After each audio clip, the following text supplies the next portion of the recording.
Hi, everyone, and welcome to the Thyroid Fixer podcast. Today, I have a very, very special guest on that we see eye to eye on so much, so I cannot wait to dive in and talk to her. This is Debbie Potts, so please give a warm welcome, and I will give her official bio, and then we will just dive into conversing. So Debbie helps ambitious, high-performing individuals who you know who you are because you're listening to this podcast, who are trying to do all the right things, get their body and vibrant self back again by getting their hands on functional lab testing to help put the missing pieces of their unique health puzzle back together again.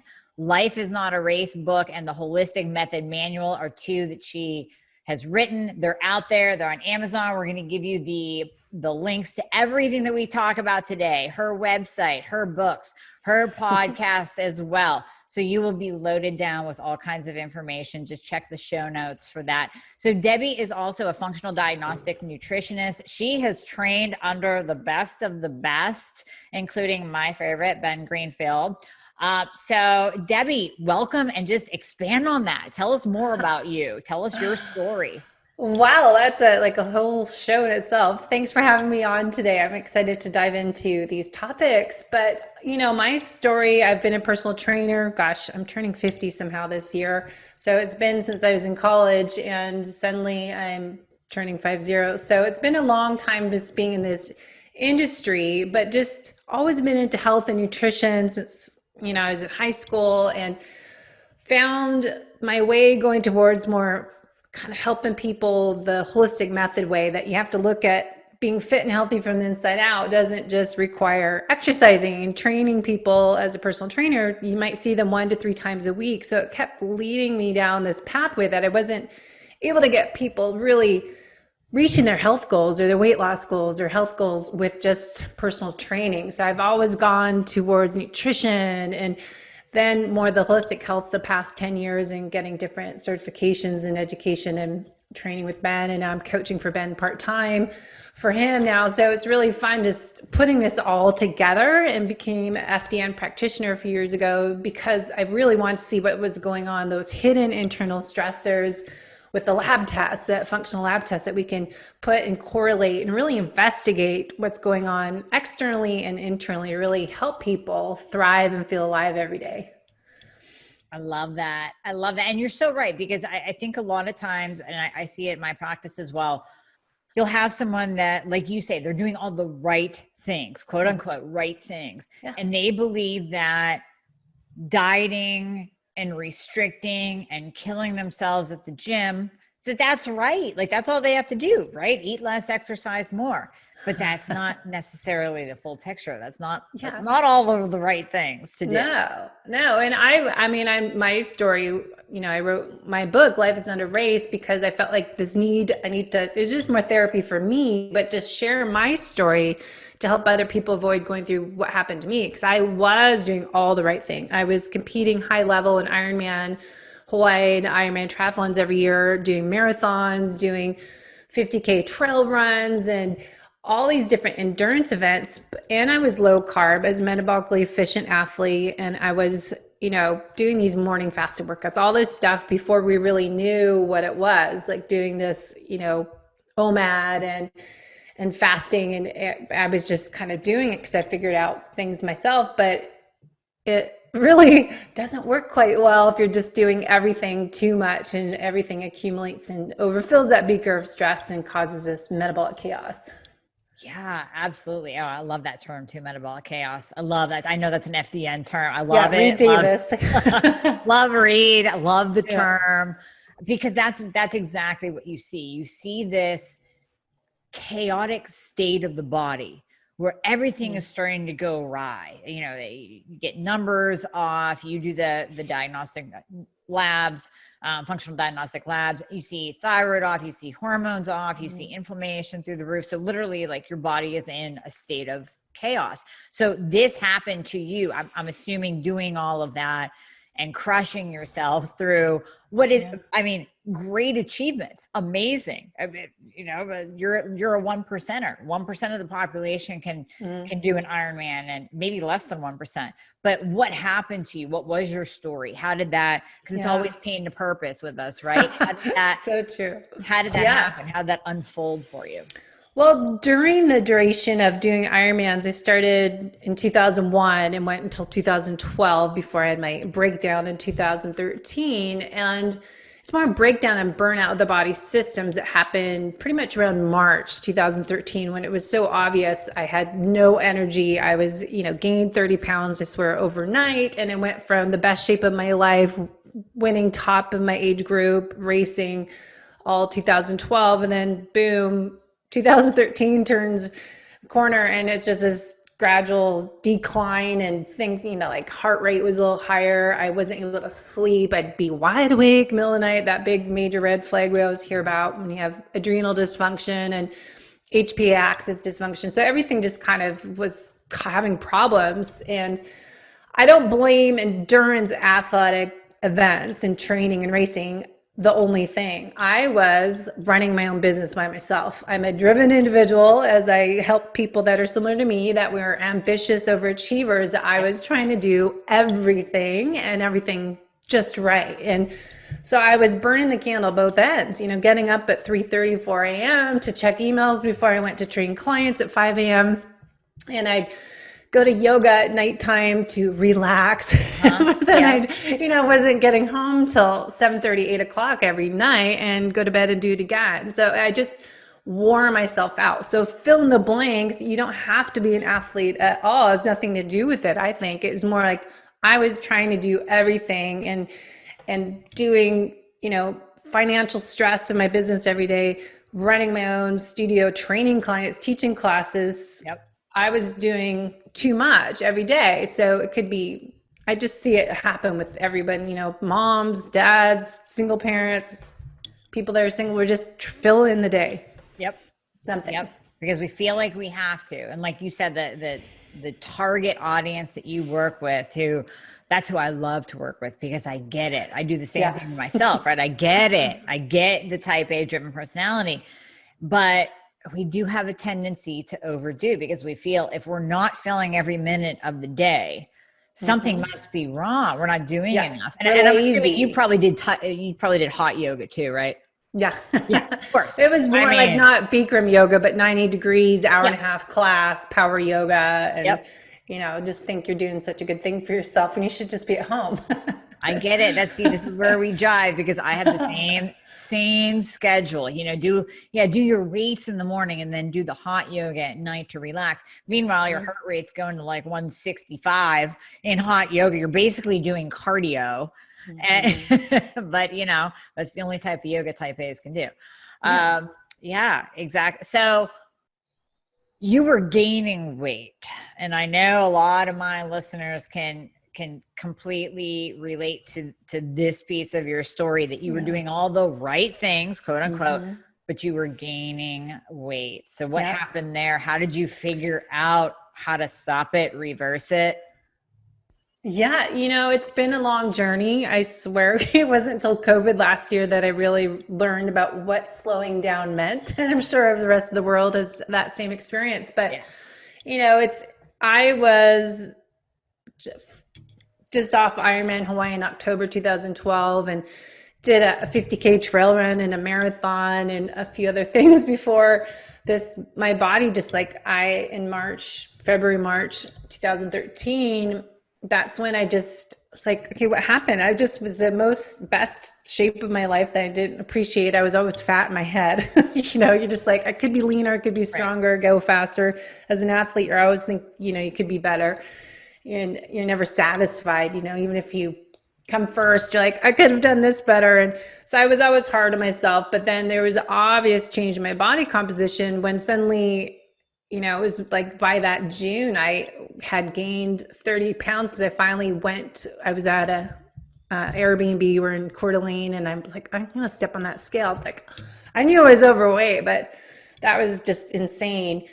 And what does that do? It causes depression, because you're like, okay, people see me as this top athlete and I'm a trainer and a health coach. And here I am looking like I just been eating ice cream all day, sitting on my butt on the sofa. And I just wanted to put a billboard sign up like, this isn't my fault. You know, I was healthy. As I said, I was doing my maffetone type of lower heart rate work and doing my speed work and doing everything right, as I would tell people. But it's a whole other element we never really address when we're coaching people back before then.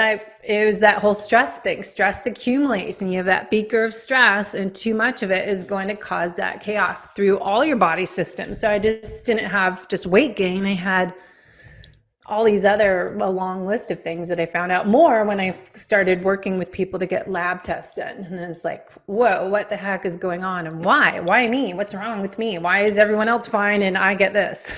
Right.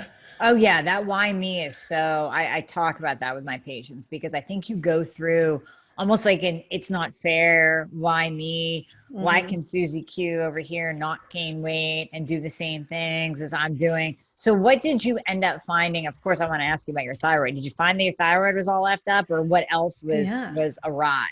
You know, I started to work originally with, it was Kalish Method. I ran in someone at my mastermind retreat that I was in, and when I knew something was wrong, we had a party at the end of the retreat and we had some wine, and I was, of course, hadn't eaten and did my speed workout because I was low carb and I couldn't eat any of the foods. And then I was really drunk from not having anything to eat.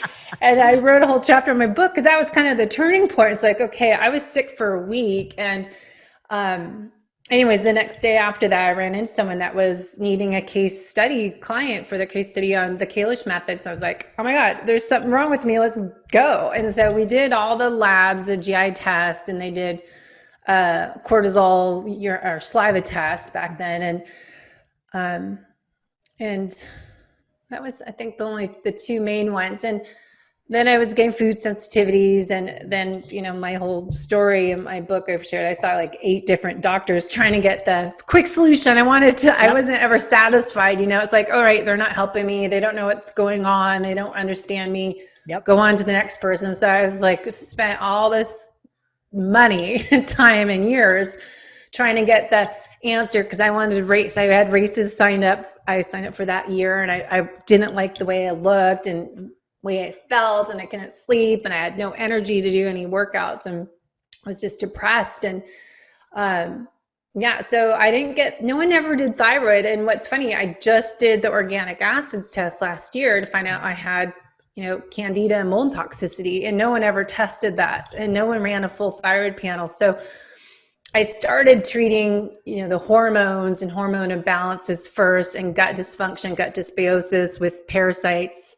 I had blastohominus, H. pylori, yep. And then you do it again, you have something else. And so It was this ongoing thing, and no one ever tested the molds. I was curious now, like if I knew what I know now back 8 years ago, would have it been a different journey? But, there's, no one ever ran that. So they just look at the hormone panel and pathogens. So yeah.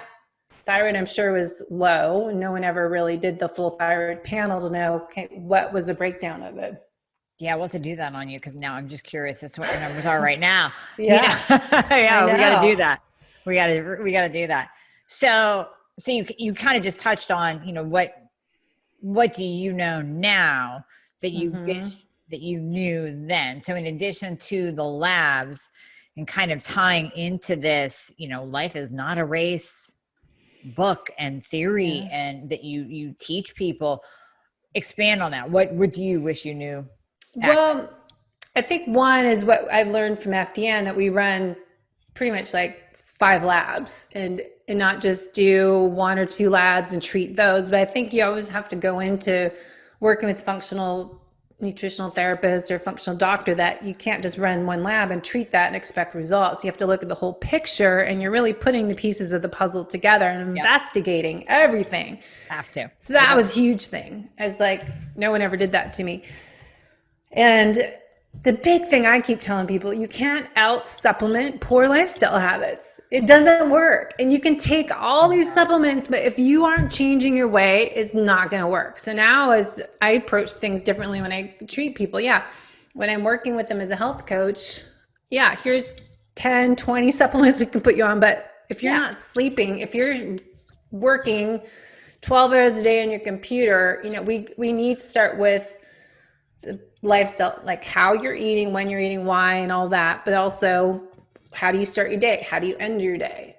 And are you moving throughout the day? I mean, there's so many lifestyle habits that are free things that we can do and work on those. And then, we add in the supplements. It's not the whole thing. It's like in FDN, they call it the Dress for Health Success protocol. Is diet, rest, exercise, stress reduction, and supplements, not just supplements. And that's what I always did. It's like, okay, I'll supplement. All right, this isn't working. Go to the next protocol. This isn't working. I still am not losing weight. What's wrong with me? I want to race again. I want to be lean and strong again. I like being fit and healthy. And so yeah, it's the big thing I've learned, especially this past year. What does slowing down mean? Because we just fill in the blank, all right, that didn't work. I can't race, so I'm going to write a book, or I'm going to do something else. And we just feel that same addicted to busyness. We don't know how to slow down, and we feel lazy and pathetic and unsuccessful if we're not doing something. Right. And honestly, I feel like I've been getting these messages from the universe, like in addition to what you're saying right now, that I need to slow down too, because it's true. It's like you get pulled into a vortex of perform from getting to the gym to taking care of your body to eating just that little bit better to eliminating something to taking one more supplement because you heard it was really great and it was talked about on a different podcast. So you want to try that, and you want to try the Oura Ring, and you want to try red light therapy, and you want to try, and I mean, you just biohack yourself into a grave because you're trying to improve your life. But in addition, in doing so, you're actually draining yourself trying to do everything at one time. Yeah. Yeah. And I think it's, I heard this good podcast the other day. It was talking about the cell phones, how we charge our cell phones at night. You have to charge them. What are we doing to recharge our own cells and reboot our own systems? And your computer, we do alternate control delete. Now, how do you reset and reboot your system? It doesn't mean to take a bunch of supplements. It's part of the solution.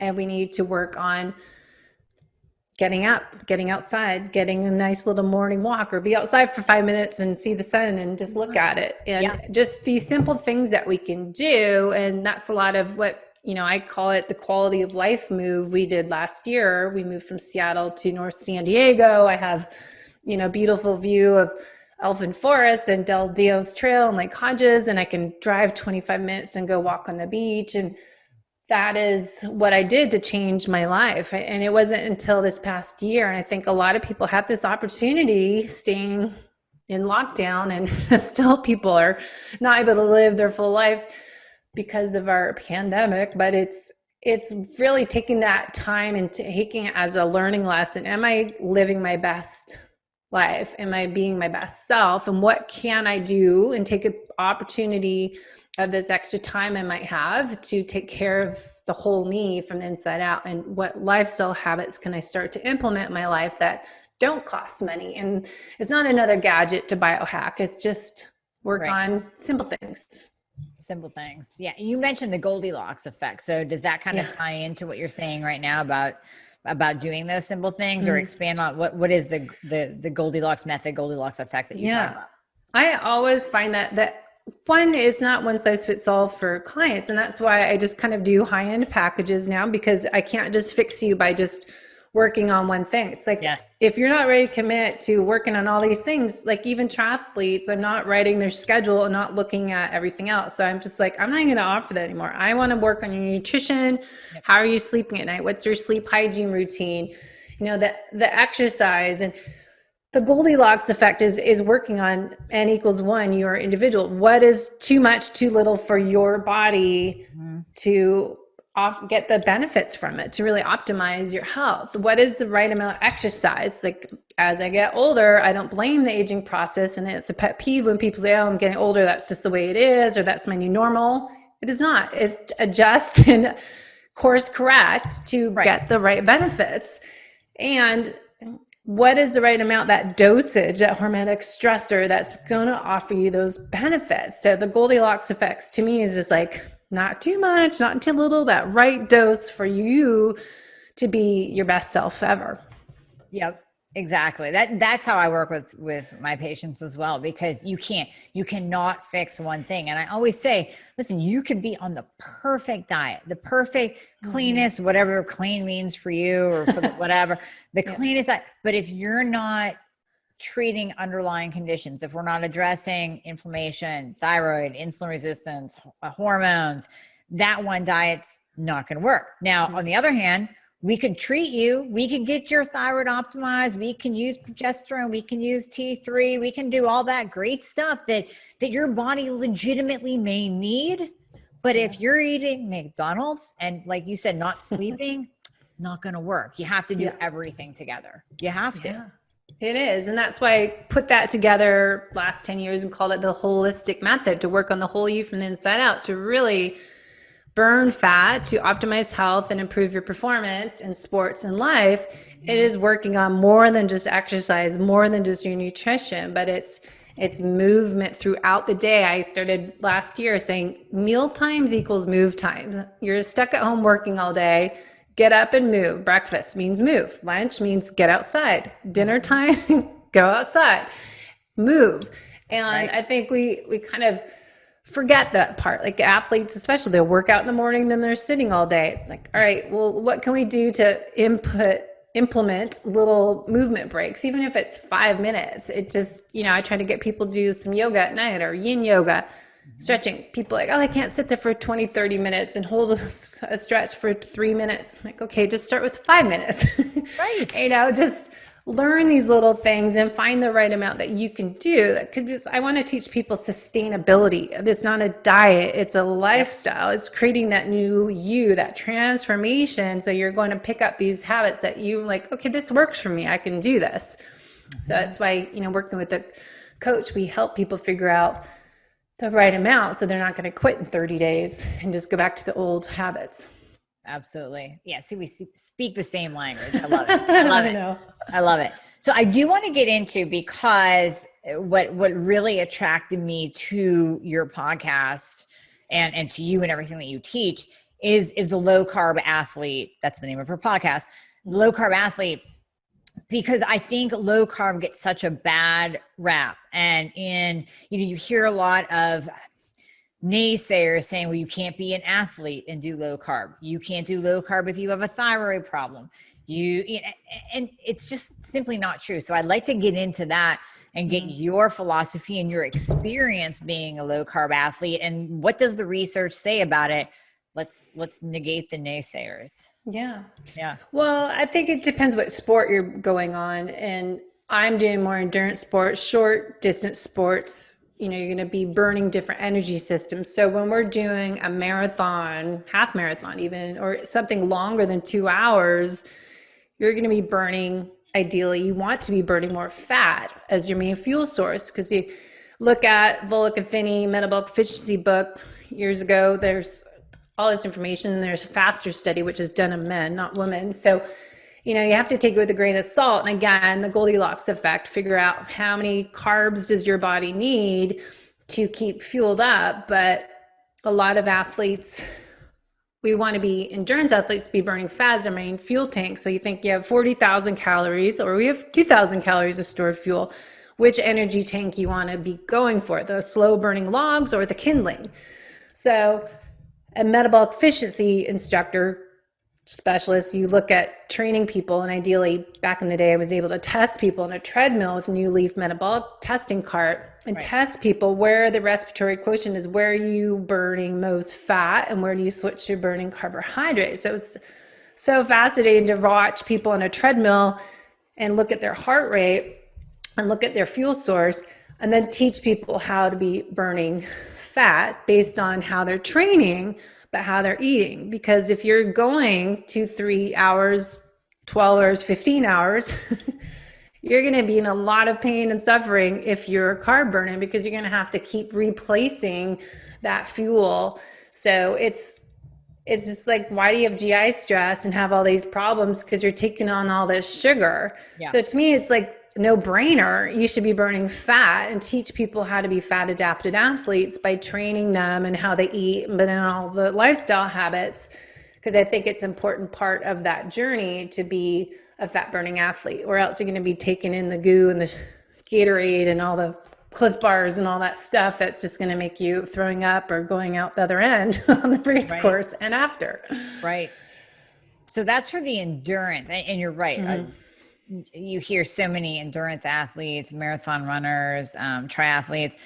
They're talking about the goo and, you know, banana and goo and they carb load the night before and all of that. So that for endurance athletes have kind of been pushed out the window. Now, what about we'll say the average athlete? I know there are pro bodybuilders, fitness figure competitors that compete in a ketogenic state. They train Keto Savage.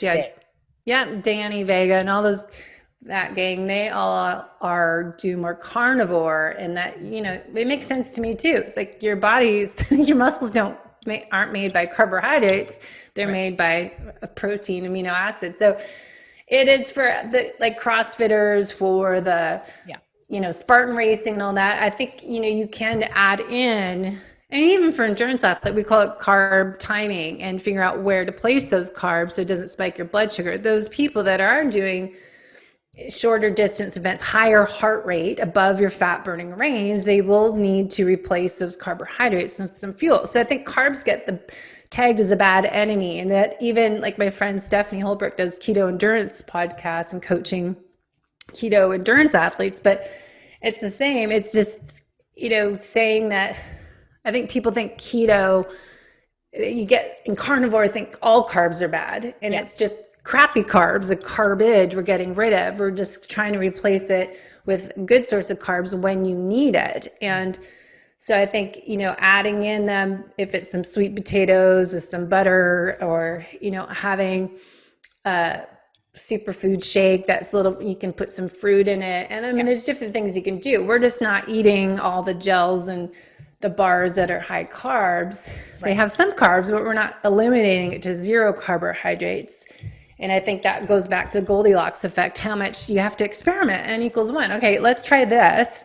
Did you feel better? Did your workout, you have more energy? Because some people do. If I have a little carbs before a workout, I can lift heavier, or I can perform faster and stronger. So I think it's, you know, I think I tried, and I've said this in my show last year, that I was fasting a lot of my workouts, thinking, oh, I can't eat anything at all. And I know people brag about it, like, oh, I rode my bike 100 miles and I had just some MCT oil or some ketone esters. I'm like, well, could have you gone faster if you ate something? You know, it's just that fine line of when we think, you know, we're superhuman, and we start to think, okay, I'm just a super athlete because I didn't eat anything for all my workouts, when, all right, could have you been even better if you just did a little bit or try something different?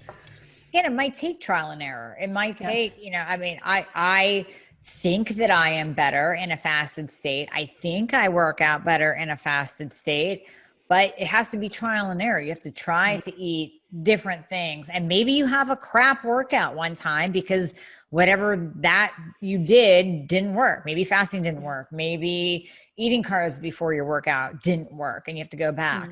But you don't know until you try. Yeah. So, and I heard that episode where you were talking about fasting, and I completely agree. You said, I think this is where you tied in the women are not small men. Yeah, that's what I was just going to say. If you look at Dr. Stacy Sims, and then Dr. Mindy Pelez is talking a lot about women and fasting, and trying to combine that information for women and athletes, that going by your menstrual cycle, those that are still menstruating, and how to time your carbs and your workouts. And there's actually an app. I was trying to investigate this myself, and then there's a new app they're beta testing now to log all that in. That's through Dr. Stacy Sims, and I forget her name. She's out of the UK.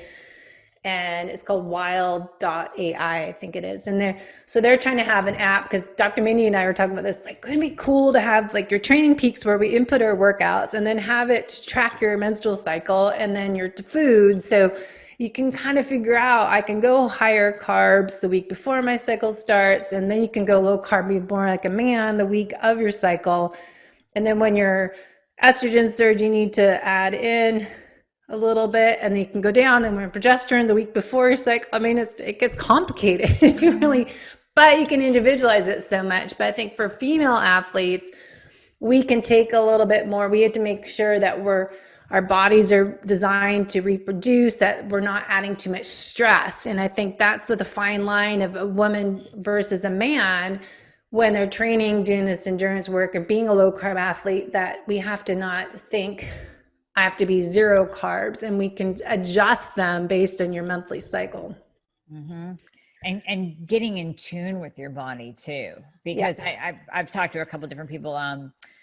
Jenny Hulbert, she does the Wild Wellness podcast, and she talks about working out in tune with your cycle and timing your workouts too. And I don't do that so much, but in terms of the fasting and carb intake, just really listening to your body. Like even yesterday, I was starving all day. Like it felt like my stomach was a black hole.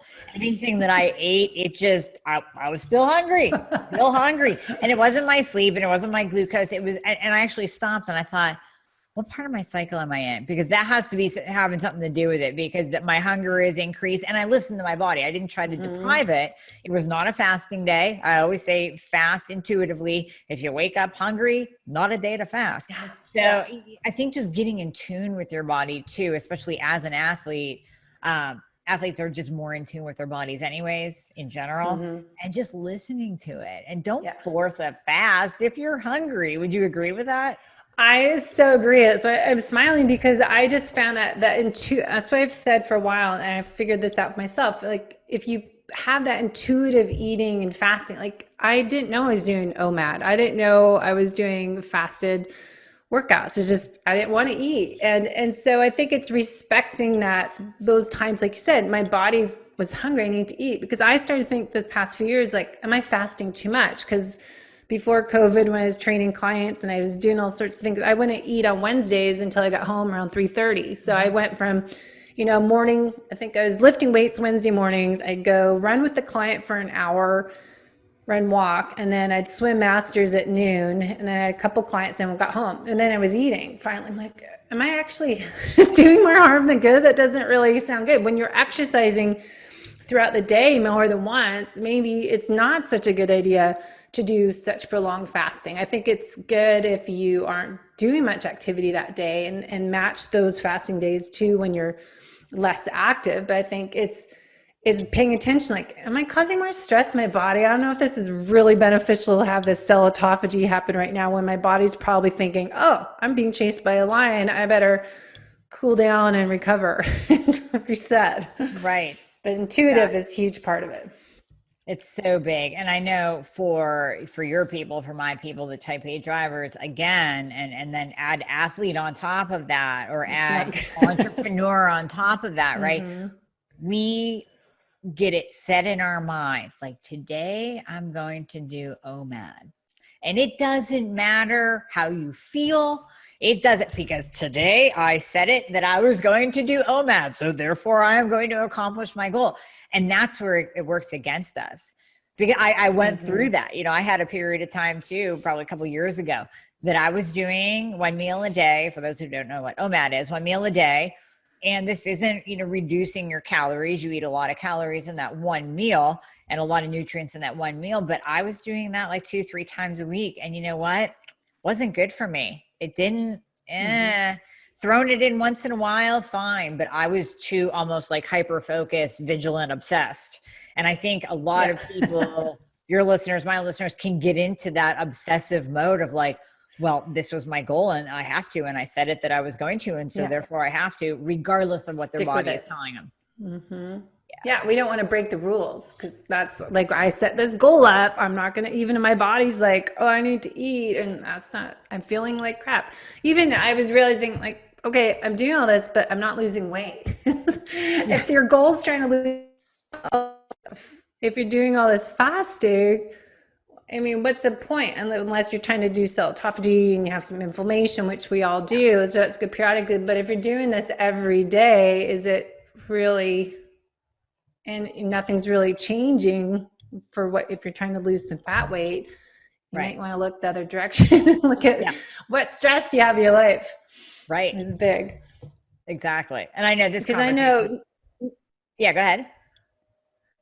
I just going to add in, there's NutriSense, the continuous glucose monitors. I was reading post yesterday in there, and some people had questions about how they didn't change what they ate, but their blood sugar went really high, but it was a stressful day, and they're like a doctor or they were working in the ER. And I added in, it was really interesting because it was like people are correlating, being able to track their glucose 24/7 with a continuous glucose monitor, that they could see what impacted their glucose. Whoops. Mm-hmm. Anyways.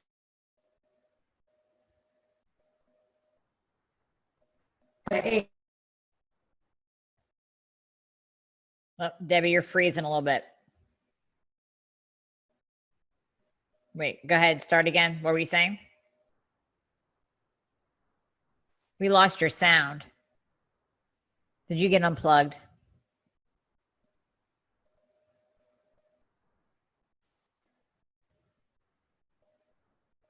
No, what happened to your sound?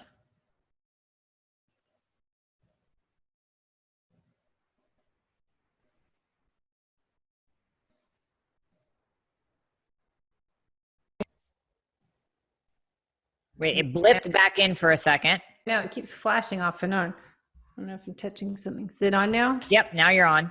Okay. Yeah, we'll just edit this. That's not a problem. Yeah. Yeah, no, we'll edit this.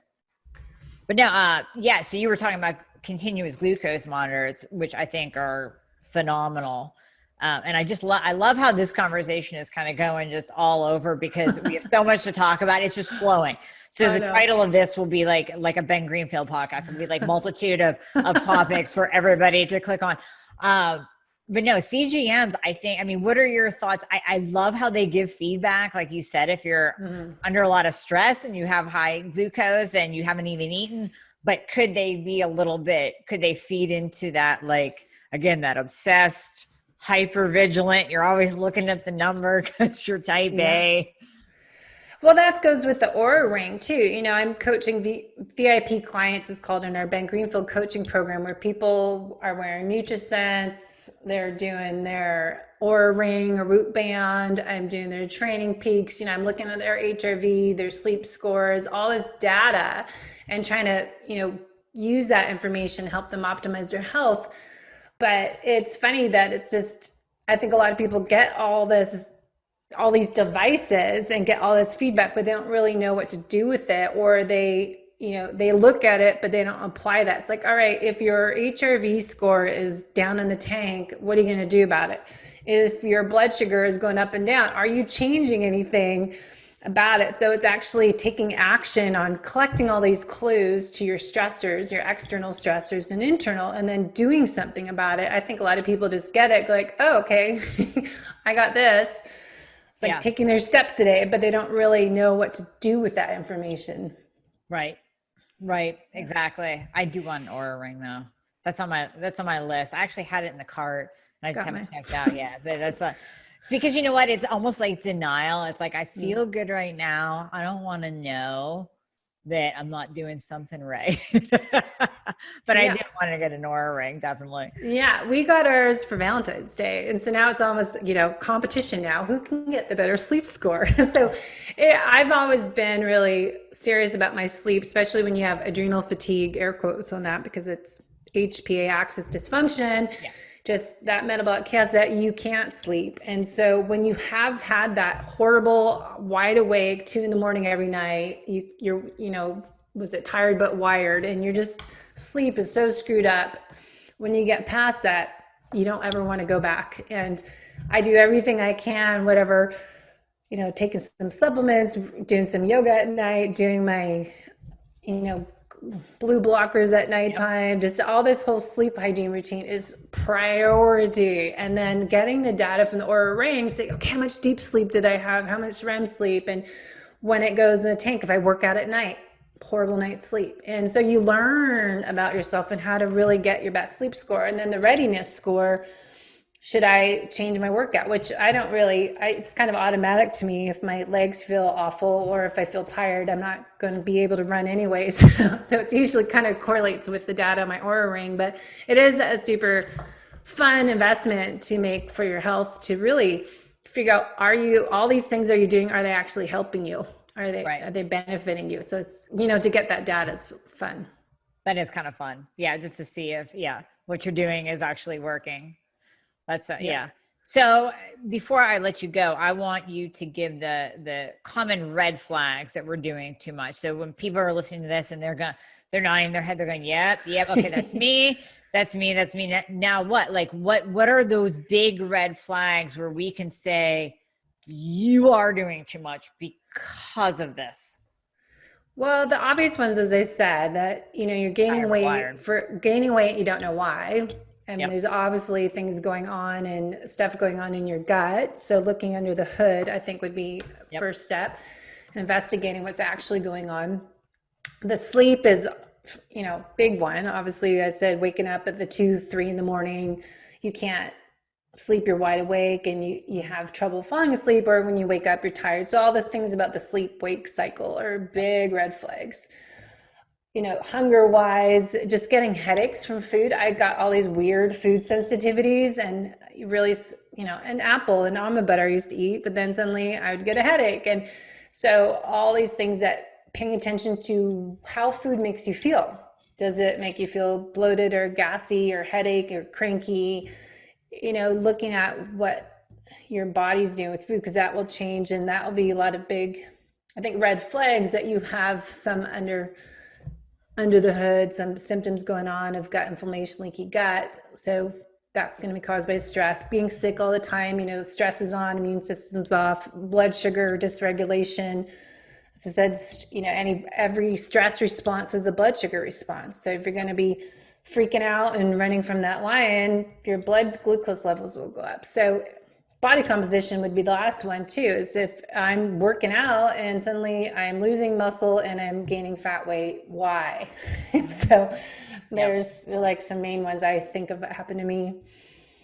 Yep. That's beautiful. I just wanted to put it all in one little package with a bow because we talked about so much. So just kind of summarizing like that, putting it all together where people can listen to that list and go, okay, I have 3 out of the 5. I better do something about this. That's perfect. Mm-hmm. Yeah, I think it's the big thing of my 8 elements holistic method. There's, I talked about most of them, but the one I didn't say is happiness. And talked about, I moved last year, and just last year, I think being happy, and a big thing I realized the past years, I didn't know I wasn't not happy until I moved here and changed my whole life schedule. So sometimes you have to do something not as dramatic as moving out of state, but I think maybe rescheduling your whole schedule. And like my job is different, and I think finding what makes you happy is so essential to health. If you're doing all this stuff and you still like, what is wrong? What's missing? Simple thing is writing a gratitude journal, making more time to play and laugh. I think for years, a lot of us are type A driven individuals. We don't know how to just be goofy and silly, and we're just so serious and uptight and, round tightly that you don't know how to put your guard down and just chill. And I finally was like, I go swing. We have a swing in our new yard.